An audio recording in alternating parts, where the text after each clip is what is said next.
I really am not probably the person that can answer that. I just know that the headsets went out, and the rule is if they go out for both teams, then or either from one team, then both teams have to take them off. So apparently they didn't work till to the other team's liking, so they decided not to use them. Now, you guys are the investigators. Who decides that you shouldn't use the headphones? That's the question I think that needs to be asked, because we were ready to use them. So that's about all I can say about that. Did Kent Perkins practice today? Kent's day to day, How and he's about getting. today? Yeah, he worked today. He did? Yeah, absolutely. He's getting better. We're hopeful that he's well enough to play by Saturday, but he's doing what he can do. So. Jay, I got the sense that Flowers' comments yesterday were like an extension of the coaching staff. I mean, it's very rare for players to come in and criticize their teammates like that. I mean, what did y'all think as coaches of that?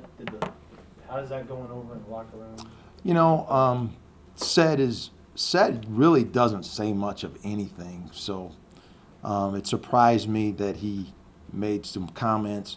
I actually really didn't hear him, so I might be the only person that didn't hear him. But I know he said some things, and as long as our kids are constructive, I think it's okay for a kid to speak up. And we've been talking to our guys about being respectful, but also constructive when you do have something to say. But our kids work awfully hard. When you invest, early morning workouts, weight training, sprints all summer, it hurts when guys aren't invested. So I feel like it's their responsibility to speak up. And we really need more of that, to be honest with you. We need more ownership. We need more guys that are willing to stand up for what they believe in. And I think that will show on the field as well. That type of conviction shows confidence. And so, I don't have a problem with Sept. Sept is a hard worker. He cares about what happens to this football team. And, we really need more like him, to be honest with you. Is that kind of what you saw when you heard about this players-only meeting that happened on Sunday where? We weren't in there as coaches, so I don't know what happened. I don't know what they talked about. And those can be good and bad. But hopefully they got something accomplished. They got some things on the table, and we can move forward. I think this football team's growing. This football team has got to learn from every play that they play. And, we have so many young guys that every time they walk on the field, they learn something. And so I think we're getting to a point in the year where, we have a lot of football left. This can still be a special year for this team. And some of the best seasons I've ever been a part of started off really rough. But if you keep fighting, you keep believing, you believe in each other, and you work, those are the teams that get better. And we have to be that kind of team. And that's what we've been talking about, and that's what the challenge is for our guys. And we had a fabulous practice today, probably the best practice we had. And we're doing some things like a no-huddle football team, moving around, communicating. We got more plays run today than we ever had in a practice. And I think that's a great sign. That's not a team that's feeling sorry for themselves. That's not a team that's got their lips stuck out. They're working, and they're excited about their opportunity, and they should be. Yeah, you warned us that things weren't always going to be as easy for Gerard as they looked in the beginning. Is he the kind of guy whose confidence is going to be shaken by a bad game, or is he? No, and I think, the second half, it was not up to our standards by any means. We didn't score. The penalties put us behind the eight ball, and then the sacks on third down. We have to do a better job of picking up stunts and movement. We got to vertically set off the ball and pass off X games, and that's just part of football. We have to do a better job of that to give Gerard time in those situations. And then we had drop passes that we can't have. The screen pass, he's probably still running if he catches it. And so we have to just do a better job of execution.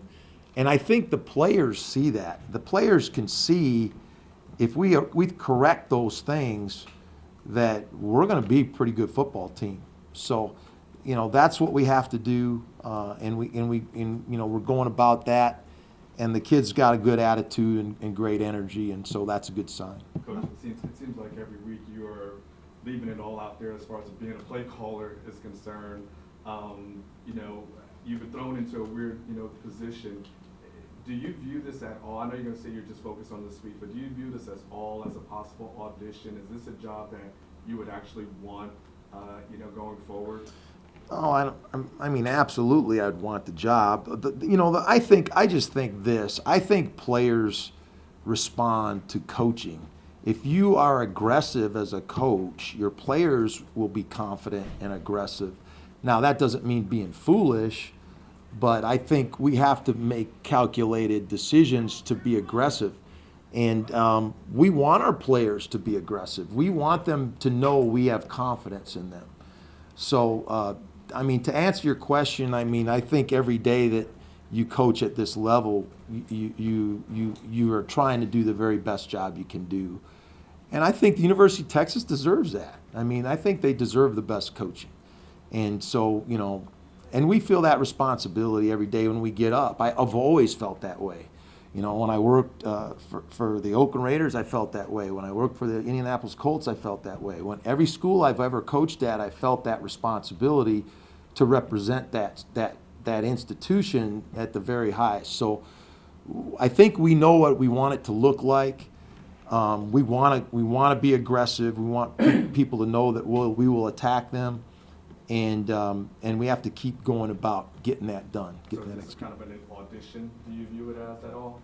Those are your guys' words. I don't know. I just know that I was brought here to help this team be better offensively, and I'm doing what Coach Strawn wants me to do. And so I'm trying to do that the best I can. We asked the players how Charlie reacted with them this week. How was he with the staff? Was after two pretty rough losses in a row? I think he's being a leader. Our kids are playing with great effort. That's not the issue. What we're trying to just show them, and what Coach is trying to show them, the behaviors that have to be corrected for us to be a really good football team. And so those are all teachable things.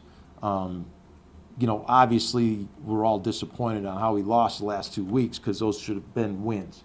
But at the same time, I think he's encouraging to the players.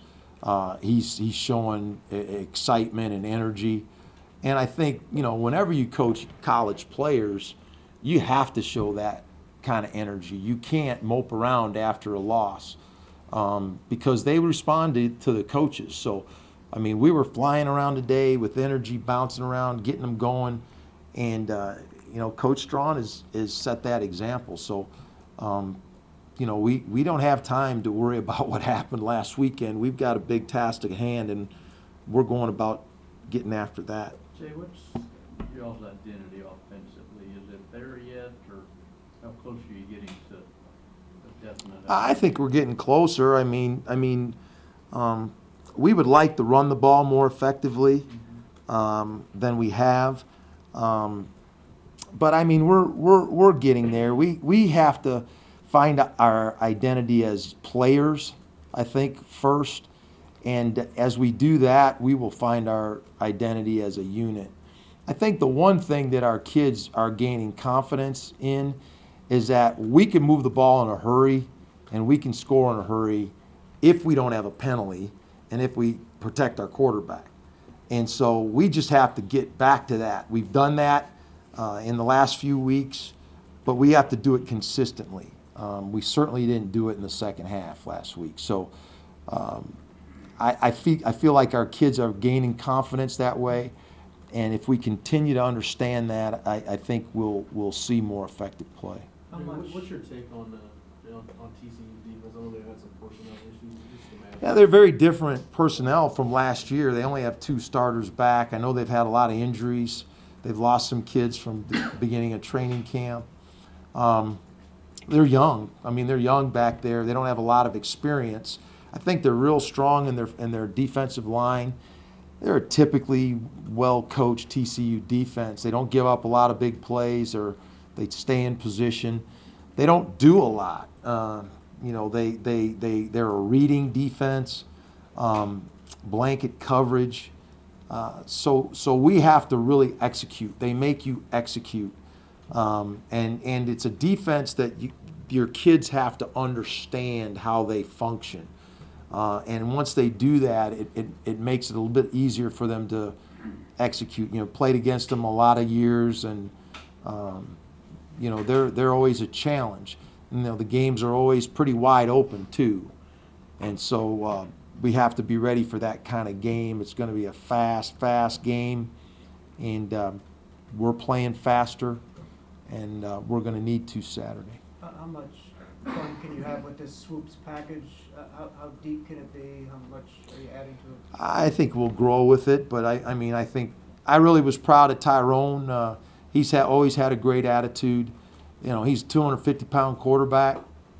He's a big man, so and we could put some big men in front of him, and it just gives us an extra. It gives our kids something to hang their hat on in short yardage. And I thought they did a great job of handling it last week, and we can continue. For the first time doing it, I thought they did an excellent job. And so, we gotta continue to grow with it and understand how people adjust and make the proper adjustments. But I think it can continue to be good for us. Jay, do you have? I know you feel confident in what y'all are doing, but you see the scores TCU puts up. Do you have an inherent feeling of like, oh God, we got to score a lot this week? No, I Like think you're always aware of your opponent, and you always try to anticipate what kind of game it's going to be. There's no question that you can't go blind into a game blind that way, and we have to play as a team. We have to have a team philosophy of how we're going to win this game. But I just think it's a byproduct of being in this conference. This is a wide open conference where you're going to see really explosive offenses and wide open styles of offense. People aren't going to play close to the vest, so I think that goes into how you put plans together and how you want to attack people, and you have to be realistic of the kind of game you're going to be in. So I think that's just a byproduct of playing in this league and the reality of it. Gerard mentioned, Oklahoma State threw some spies at it and stuff like that. How do you kind of deal with the chess match there of trying to figure out what they're going to throw at him and how to answer for it? Well, the problem wasn't as much the spies as was our lack of protection in some of those third down situations. But I do think it was a good learning experience for Gerard in understanding that, once he breaks the line of scrimmage, there's probably somebody going to be waiting on him. But there's also a plus side to that. If we protect him, there should be throwing lanes, and he should have people open downfield. So, he's our quarterback. We want him to throw the football and take advantage when he can run. But that's not his main focus. We want him to throw the ball down the field, and he's capable of doing that. So I think it's just a matter of him understanding and being in those situations and knowing where he can take advantage of it as a thrower and a runner. Did his being sick impact the game plan at all last week? Not really. Not really. I know he wasn't feeling good after the game. He just upset stomach and all the excitement of playing. But no, it didn't affect the game at all. And we expect him to be ready to go. So. Thanks, gang.